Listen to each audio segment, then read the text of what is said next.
અમદાવાદ શહેરમાંથી વધુ એક હિટ એન્ડ રનની ઘટના પણ સામે આવી છે। સાયન્સ સિટી વિસ્તારમાં હિટ એન્ડ રન થયું છે। શ્રીજી પાર્ટી પ્લોટ પાસે અકસ્માતની આ ઘટના બની હતી। 15 સપ્ટેમ્બરે રાત્રે મહિલા અને તેમના બાળકને કાર ચાલકે ટક્કર મારી ફરાર થયો હતો અને આખી આ ઘટના સીસીટીવી કેમેરામાં કેદ થઈ છે। એ ડિવિઝન ટ્રાફિક પોલીસ સ્ટેશનમાં સમગ્ર મામલે ફરિયાદ નોંધાઈ છે। આ ઘટનાના જે સીસીટીવી પણ સામે આવી રહ્યા છે, જેમાં જોઈ શકાય છે કે એક મહિલા અને તેનું બાળક રોડ ક્રોસ કરી રહ્યું છે।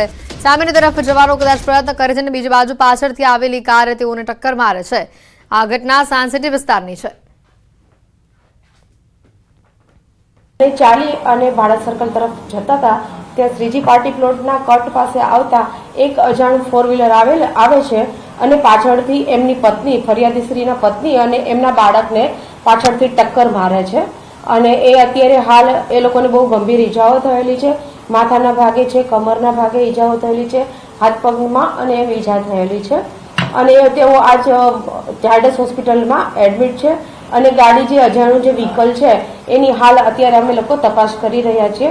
રસ્તાની હાલતમાં હોય એવું લાગતું હતું મને, કેમ કે એ આ બાજુ ગાડીની રાઈટ સાઈડમાં ઘણી બધી જગ્યા હતી અને ત્યાં કોઈ ગાડી કે કંઈ વાહન નહોતું જતું, તો ત્યાંથી ત્યાં ચલાવવાને બદલે એણે લેફ્ટ સાઈડમાં ચલાવી હતી ગાડી અને એ બી અમે સાઈડમાં ચાલતા હતા ત્યાં તો બી અમને લેતો ગયો ને પાછી બ્રેક ના મારી। આપણા દીકરા અને આપણા વાઈફની તબિયત હાલ કેવી મારી વાઈફ અને મારા દીકરો આઈસીયુમાં છે અને ગ્લુકોઝ ઉપર છે અને એની બહુ ક્રિટિકલ કન્ડિશન છે અને એને ફેફસામાં અને લીવરમાં અને માથામાં હેમરેજ થયેલું છે અને બહુ ક્રિટિકલ કન્ડિશન। અને મારી વાઈફ પણ અત્યારે રૂમમાં શિફ્ટ થયેલી છે અને એની કન્ડિશન મણકામાં ફ્રેક્ચર થઈ ગયું છે અને થોડી ઘણી એની બી ક્રિટિકલ। ગાડીની સ્પીડ કેટલી હશે? ગાડીની સ્પીડ તો ઘણી બધી હતી, બહુ સ્પીડથી ગાડી ચાલતી હતી। તો આ સાથે જ વધુ એક અકસ્માત પણ અમદાવાદ શહેરથી સામે આવ્યો છે કે જ્યાં એસજી હાઈવેના સોલા બ્રિજ ઉપર અકસ્માતની ઘટના સામે આવી। કાર ચાલકે ટુ વ્હીલર ચાલકને ટક્કર મારતા મહિલાનું મોત થયું છે। કાર ચાલક અકસ્માત કરી ફરાર થઈ ગયું। એસજી એક ટ્રાફિક પોલીસે અકસ્માત કરનાર શ્લોક પટેલની ધરપકડ કરી લીધી છે। આરોપી 25 વર્ષીય શ્લોક નારણપુરાનો રહેવાસી હોવાનું સામે આવ્યું છે અને એક ખાનગી કંપનીમાં HR રિક્રુટમેન્ટ તરીકે તે નોકરી કરે છે। કાર ચાલક શ્લોક પૂરપાટ ઝડપે કાર ચલાવતા તેને કાબુ ગુમાવી દેતા અકસ્માત સર્જાયો હોવાનું સામે આવ્યું। એક્ટિવા પર મહિલા કાજલબેન રાવલ તેના 2 વર્ષના પુત્ર માલવરાજ અને માતા જયશ્રીબેન સાથે ઘરે જઈ રહ્યા હતા અને આ અકસ્માતમાં વૃદ્ધ જયશ્રીબેનનું ઘટના સ્થળ ઉપર જ મોત થઈ ચૂક્યું છે। ટ્રાફિક પોલીસે ગાડી કબજે લઈ આરોપીની ધરપકડ કરી વધુ તપાસ શરૂ કરી છે।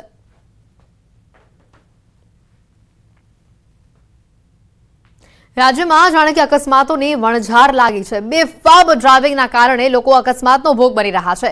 વડોદરા શહેરના તુલસીધામ 4 રસ્તા પાસે કાર સવારે દંપતીને અડફેટે લીધું। કાર સવાર દારૂના નશામાં હોવાનું અનુમાન છે। કારમાંથી દારૂની બોટલ અને પોલીસની પ્લેટ પણ મળી આવી છે। કાર ચાલક પોલીસકર્મીનો પિતરાઈ ભાઈ હોવાનું સામે આવી રહ્યું છે। કાર સવારે દંપતીને અડફેટે લેતા બાઇક ઉપર સવાર દંપતીને ગંભીર ઇજા પહોંચી છે જેને સારવાર માટે હોસ્પિટલ ખસેડાયા છે। માંજલપુર પોલીસે કાર ચાલકની અટકાયત કરી છે। આ ઉપરાંત કાર ચાલક સામે પ્રોહિબિશન અને ગેરકાયદે પોલીસ પ્લેટ લગાવવાનો ગુનો પણ દાખલ કર્યો છે। વડોદરા હિટ એન્ડ રનમાં મહિલાનું સારવાર દરમિયાન મોત થયું હોવાનું સામે આવ્યું છે। 40 વર્ષીય ગીતાબેન ચૌધરીનું 2 દિવસની સારવાર બાદ મોત થયું છે। ગત શનિવારે હિટ એન્ડ રનનો બનાવ બન્યો। માંડવીથી પ્રતાપનગર રોડ ઉપર અકસ્માત થયું છે। રાહદારી મહિલાને ટક્કર મારી બાઇક ચાલક ફરાર થયો હતો। ગીતા મંદિરથી જગન્નાથ કોમ્પ્લેક્સ પાસે મહિલા ચાલીને જઈ રહ્યા હતા અને તે સમયે અકસ્માત થયો હતો। ડેમની સપાટીમાં વધારો જોવા મળી રહ્યો છે। ઉપરવાસમાંથી પાણીની આવકમાં વધારો જોવા મળી રહ્યો છે। હાલ નર્મદા ડેમની સપાટી 137.54 મીટર પર પહોંચી છે। નર્મદા ડેમની મહત્તમ સપાટી 138.68 મીટરની છે। નર્મદા ડેમ જેની મહત્તમ સપાટીથી માત્ર 1.14 મીટર જ દૂર છે, 1.14 મીટર જ હવે બાકી છે। નર્મદા ડેમના ઉપરવાસમાંથી 1,44,000 ક્યુસેક પાણીની આવક જોવા મળી રહી છે। નર્મદા નદીમાં કુલ 73,480 ક્યુસેક પાણીની જાવક નોંધાઈ છે। નર્મદા ડેમના કુલ 5 દરવાજા 1.40 મીટર ખુલ્લા કરવામાં આવ્યા છે। નર્મદા નદી કાંઠા વિસ્તારના વડોદરા, ભરૂચ અને નર્મદાના કુલ 42 જેટલા ગામોને એલર્ટ આપવામાં આવ્યું છે।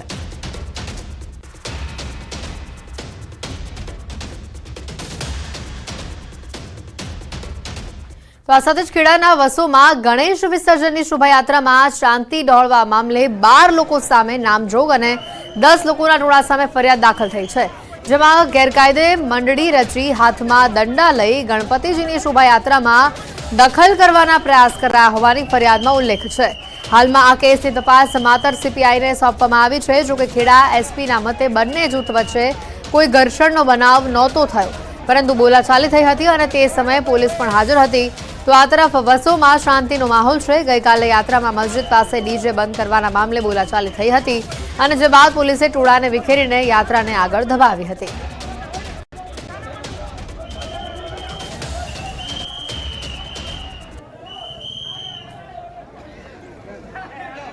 આવી કોઈ વાત નથી અને એકબીજાની વચ્ચે ઘર્ષણ પણ નથી થઈ શક્યું, કારણ કે અમને વિડીયો પણ મળેલ છે. એની અંદર અમે જોયું હતું, જેની અંદર પોલીસ વચ્ચે જ ઊભી છે, કારણ કે અગાઉ શાંતિ સમિતિની મિટિંગ પણ થયેલી, એમાં પણ બંને કોમના આગેવાનો હાજર હતા અને મસ્જિદ ખાતે પણ આગેવાનને હાજર રાખેલા હતા. અને છતાં પણ આજે અમુક યુવાન છોકરાઓ છે એના દ્વારા જે કંઈ ઘટના બની, તો એ બાબતમાં એ આગેવાનો જોડે પણ અમે ચર્ચા કરી રહ્યા છીએ. ખેડા જિલ્લામાં ફરી એકવાર શાંતિ દોડવાનો આજે પ્રયાસ થયો, પરંતુ પોલીસ હાજર હોય આ શાંતિ દોડવાની વાત કરવામાં આવે તો ખેડાના વસો શહેરની અંદર ગણેશ વિસર્જન દરમિયાન ભગવાન ગણપતિની વિસર્જન યાત્રા નીકળી હતી.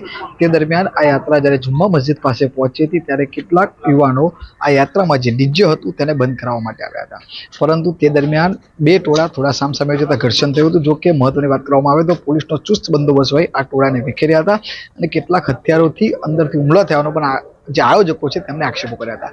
આ સમગ્ર બાબતને લઈ જિલ્લાની તમામ પોલીસ, જિલ્લા પોલીસ વડા સહિતનો તમામ કાફલો વસો દોડ્યો. જે પ્રકારે તમે જોઈ રહ્યા છો, જિલ્લા પોલીસ વડા Rajesh Gadhiya, DYSP, SOG, LCB સહિતની તમામ પોલીસ આ વસો દોડી આવી હતી. અહીંયા આગળ કેટલાક ટોળાઓ પછી ભેગા થયા હતા કે આજે ડીજે બંધ બાબતે જે હુમલો થયો હતો તેને લઈને શાંતિ જળવવા માટે પ્રયત્ન કર્યો હતો, પરંતુ ચુસ્ત પોલીસ બંદોબસ્ત હોય આ તમામ ટોળાને વિખેરી નાખવામાં આવ્યું હતું. હાલમાં સમગ્ર મામલે પોલીસ દ્વારા જે આયોજક છે તેમની ફરિયાદના આધારે ગુનો દાખલ કરી અને જે આ જે વાતાવરણ દોડો જેને પ્રયાસ કર્યો છે તેવા તત્વોને પકડવા માટે તજવીજ હાથ ધરી છે. ઉમંગ પટેલ, ન્યૂઝ 18 ગુજરાતી, વસો, ખેડા.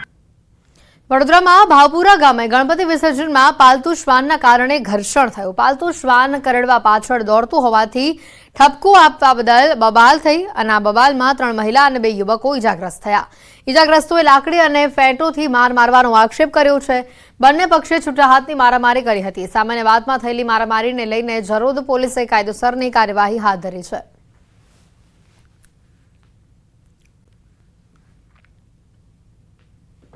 તો આ તરફ મોરબીમાં ગણપતિ વિસર્જનમાં આયોજકો અને પોલીસ વચ્ચે બોલાચાલી થતા ચક્કાજામ કરવામાં આવ્યો. 15 વર્ષથી એક જ જગ્યાએ ગણેશ વિસર્જન થતું હતું અને વિસર્જન બાબતે ડીવાયએસપીએ ઉડાઉ જવાબ આપતા મામલો બિચકાયો હતો અને જે બાદ ગણેશ મૂર્તિ પણ 3 કલાક સુધી ક્રેન ઉપર લટકતી રહી.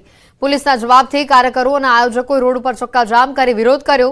જો કે ગણપતિ વિસર્જન ન થવા દેવાતા ધારાસભ્ય કાંતિભાઈની મધ્યસ્થીથી એસપી રાહુલ ત્રિપાઠીએ વિસર્જનની મંજૂરી આપી હતી.